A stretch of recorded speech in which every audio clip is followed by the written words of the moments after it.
žinutę norėtų tau kortos perduoti? Situacija neaiški. Taigi.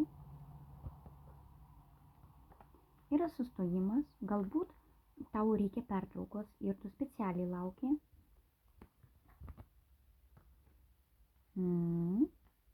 Visa tai yra susiję su tavo nusivylimu.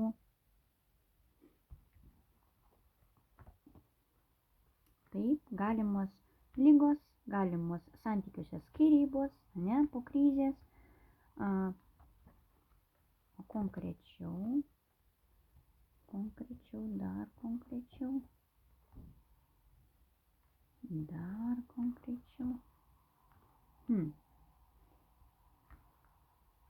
Priimtas toks sprendimas, jau priimtas sprendimas, jau viskas yra sutvarkyta, ne, jau pilnai apsisprendęs, bent jau mes matome vyriškį, kad jis yra dabar vienišas. Patyrė krizę, patyrė skyrybas, dabar yra laisvas. Taip, laisvas.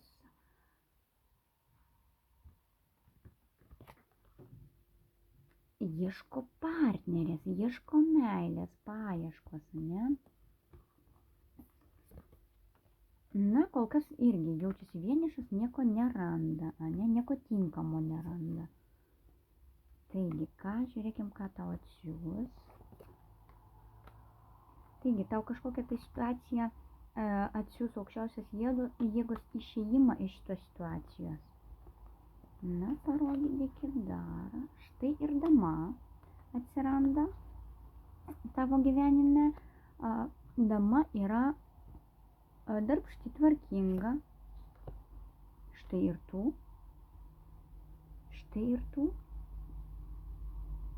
Jūs pora, galbūt jūs dar susitaikysit. Net jeigu ir nesusitaikysit, turėsi naują damą. Savo širdies damą turėsi visiškai naujas kelias, naują partnerę. Ir ta partnerė bus tau atsiųsta aukščiausių jėgų. Dar pažiūrėkim, ką dar nori pasakyti. Jau viskas, jau krizės praėjo. Ir vis tiek, jeigu neįspręsi savyje konflikto, taip ir bus viskas. Nes dar vis yra konfliktas, dar vis yra nuoskaudos, dar vis yra nepasitikėjimas, ne? Todėl bus labai sunku kažką tinkamo sau rasti. Teks galbūt pavaikščioti pas psichologus, galbūt pažiūrėti daugiau psichologinių kažkokių tai video, kurie tave pamokintų, kurie tau paaiškintų, kodėl tai būna. Galbūt tau pačiam reikia daugiau pasižvalgyti, ne, pasimokinti, pasižiūrėti, kažkaip įsigilinti į save, nes yra dar nuoskaudos. Ir tos nuoskaudos, jeigu perkelsi į būsimus santykius, tai jie irgi gali išbyrėti. Tai kol to nenutiko, pasistengkite, kam aktualu, daugiau domėkitės psichologiją, save analizuokite, kodėl skaudu, kodėl rūpi, kodėl skauda, kaip tai galima pakeisti, kaip galima būtų kažkaip kitaip mąstyti, ne, kažkaip galbūt kitaip prieiti prie visko, galbūt jūsų mąstymas yra nekonkretus, neteisingas, galbūt yra dar kažkokių tai vidinių blokų ir taip toliau.